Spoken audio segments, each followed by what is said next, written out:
오늘 아침 일어나실 때 어떠세요? 혹시 아이고, 허리야 소리가 저절로 나오진 않으셨나요? 거울을 보는데 얼굴이 푸석푸석하고요. 어제 먹은 게 아직도 소화가 안 된 것처럼 속이 더부룩한 느낌. 무엇보다요, 예전엔 밤을 새워도 끄떡 없었는데요. 요즘은 조금만 무리해도 며칠씩 알아눕고요. 머릿속에 안개가 낀 것처럼 멍할 때가 많아요. 여러분, 이런 경험 하시나요? 우리는 이런 증상이 나타나면 흔히 이렇게 말하죠. 나도 이제 다 됐네. 늙어서 그렇지 뭐. 세월 앞에 장사 없다더니 내 몸도 이제 고물차가 됐구나. 그런데 여러분, 정말 그럴까요? 만성 피로, 뱃살, 관절 통증, 건망증, 이 모든 게 단순히 나이가 늘어나서 생기는 당연한 현상일까요? 오늘 제가 소개해드릴 책의 저자는 아주 단호하게 아니오라고 대답해요.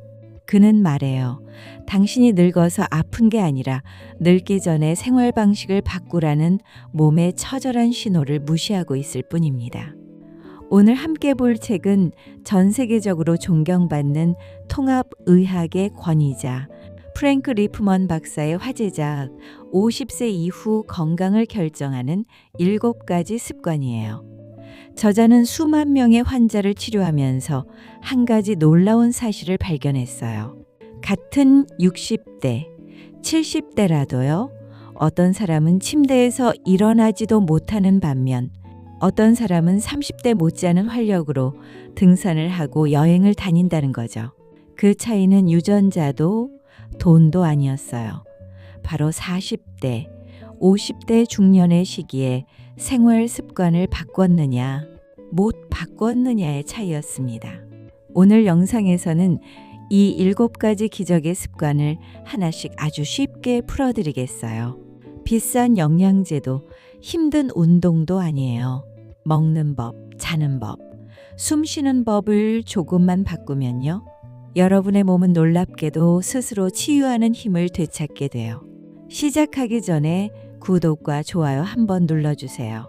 여러분의 작은 관심이 더 좋은 콘텐츠를 만드는 큰 힘이 되거든요.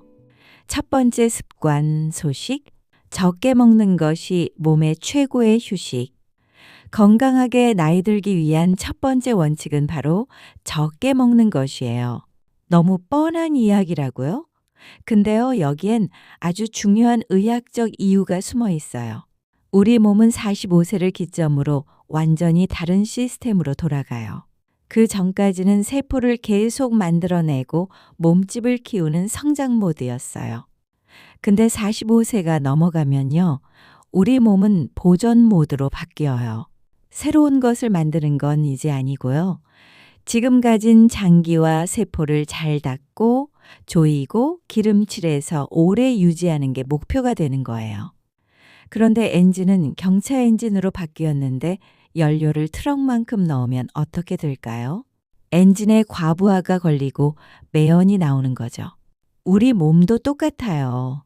나이가 들어서도 젊을 때처럼 배가 꽉 찰 때까지 먹으면요. 장기들은 그 많은 음식을 소화하고 처리하느라 쉬는 틈이 없어요. 정작 중요한 세포술이나 면역 기능에 실 에너지가 하나도 남지 않게 되는 거예요. 저자는 말해요. 소식은 내 몸에 주는 최고의 휴식이다.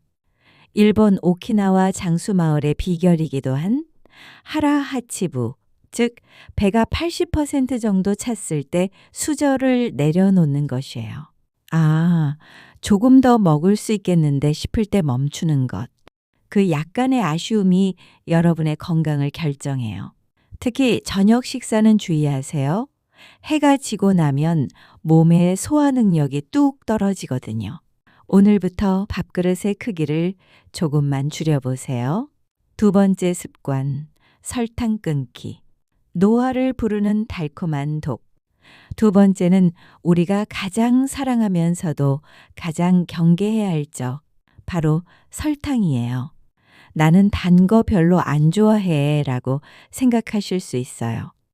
근데요, 우리가 무심코 마시는 믹스커피, 식당에서 먹는 제육볶음 양념, 빵, 과자, 주스.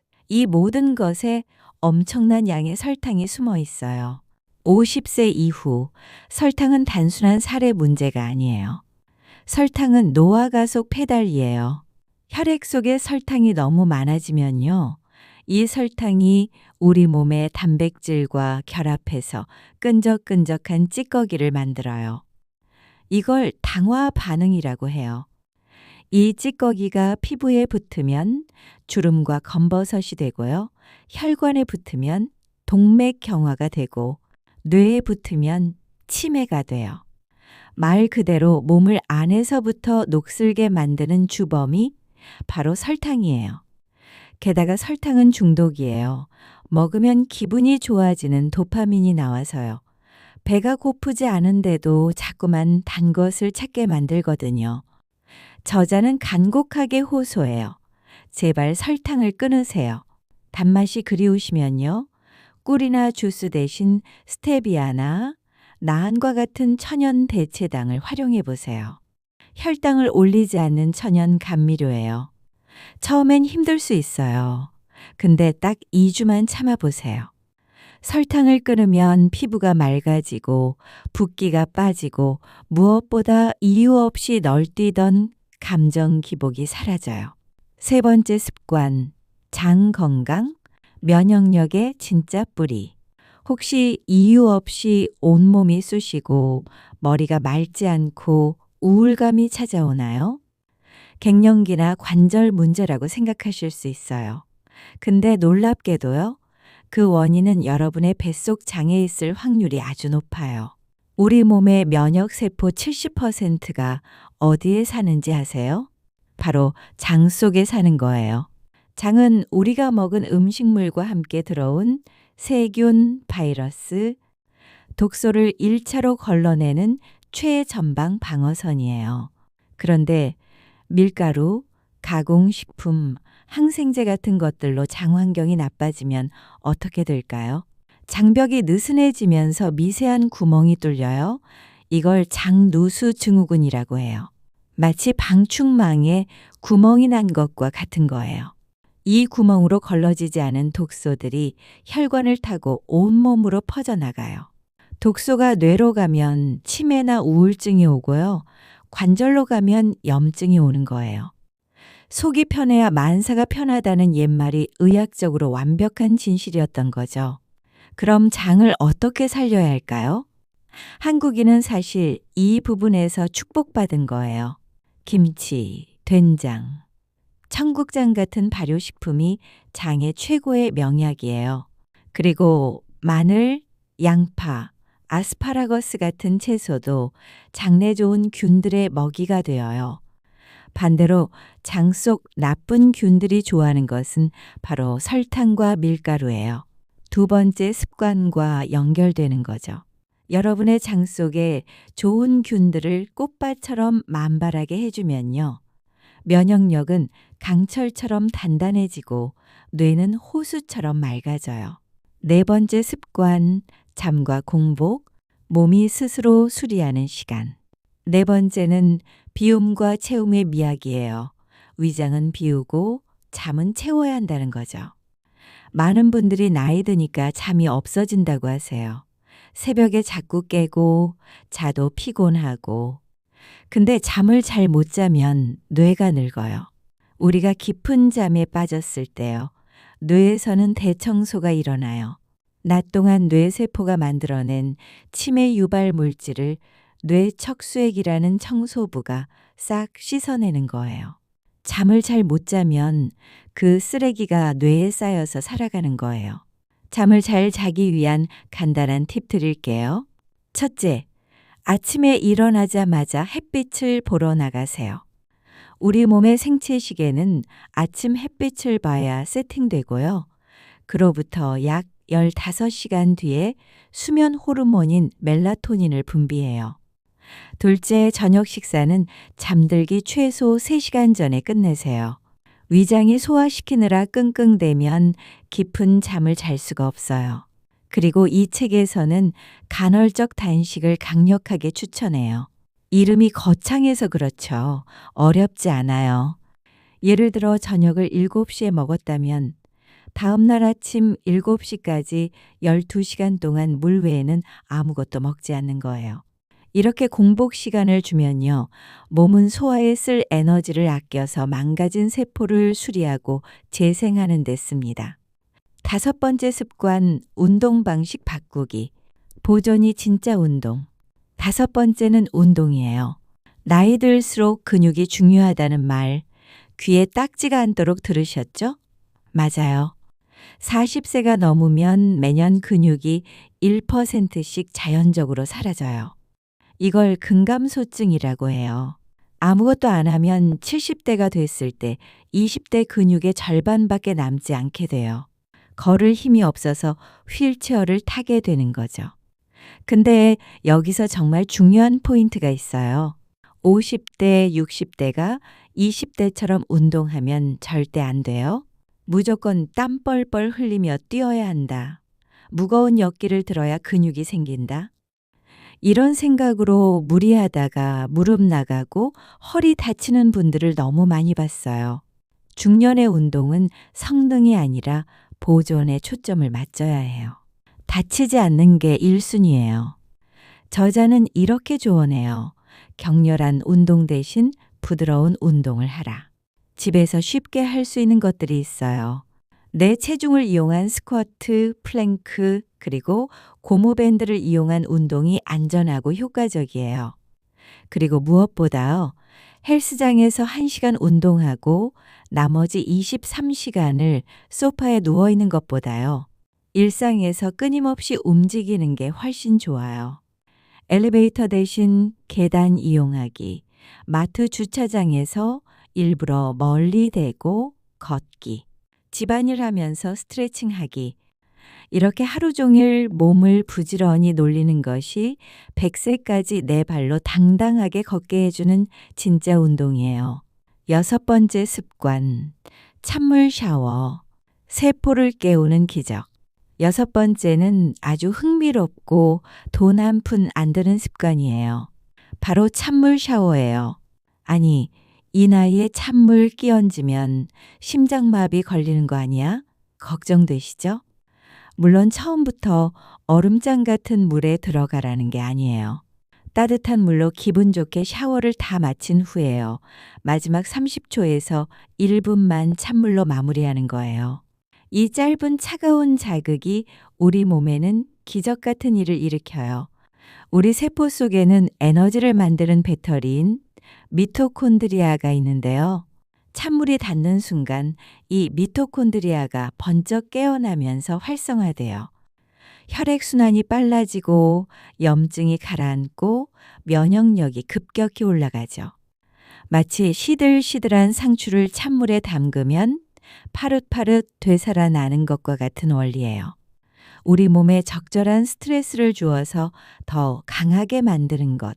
전문 용어로 호르메세스 효과라고 해요. 반대로 열을 이용하는 것도 좋아요. 사우나를 즐기거나 반신욕을 해서 체온을 살짝 높이는 것도 비슷한 효과를 내요. 다만 요즘 심장이나 혈압 걱정이 되신 분들은요. 처음엔 찬물을 10초부터 시작하고 천천히 늘려가시는 게 좋아요. 오늘부터 샤워 마무리는 꼭 시원한 물로 해보세요. 샤워실을 나올 때 느껴지는 그 상쾌함과 개운함은 정말 해보지 않은 분은 모르실 거예요. 7번째 습관, 연결과 자연, 마음의 면역력. 마지막 7번째 습관은 몸을 넘어서는 마음과 관계 이야기예요. 저자는 말해요. 고독은 흡연만큼이나 건강에 해롭다. 나이가 들수록 우리는 외로워지기 쉬워요. 근데 건강하게 장수하는 사람들은 늘 주변에 사람이 있었어요. 거창한 파티를 하라는 게 아니에요. 사랑하는 가족, 마음 맞는 친구와 함께 식탁에 둘러앉아 따뜻한 밥 한 끼를 나누는 것. 눈을 맞추고 대화하며 웃는 그 순간요. 우리 몸에서는 옥시토신이라는 행복 호르몬이 쏟아져 나와 면역계를 강화시켜요. 그리고 가끔은 신발을 벗고 맨발로 흙을 밟아보세요. 자연과 내 몸이 직접 닿을 때 몸속에 활성산소가 빠져나가고 땅의 에너지가 충전되어 명상을 하거나 깊은 호흡을 하는 것도 좋아요. 하루 20분만이라도 스마트폰을 끄고 오로지 나 자신과 자연에 집중하는 시간을 가져보세요. 특히 주말에는 가까운 공원이나 산을 찾아서요. 천천히 걸어보세요. 나무 사이를 걸으면 뇌의 스트레스 호르몬이 낮아지고 마음이 차분해져요. 몸의 건강만큼이나 마음의 평화가 여러분의 노후를 결정해요. 건강은 몸만의 일이 아니라 마음과 관계와 자연이 함께 이루어지는 거예요. 작은 습관이 기적을 만드는 거예요. 자, 오늘 프랭크 리프먼 박사의 50세 이후 건강을 결정하는 7가지 습관을 함께 나눠봤어요. 어떻게 느끼세요? 거창한 이야기가 아니었죠? 밥그릇 조금 줄이기, 설탕 덜 먹기, 장을 살리기, 푹 자기, 부드럽게 움직이기, 찬물로 마무리하기, 그리고 사랑하는 사람과 웃기.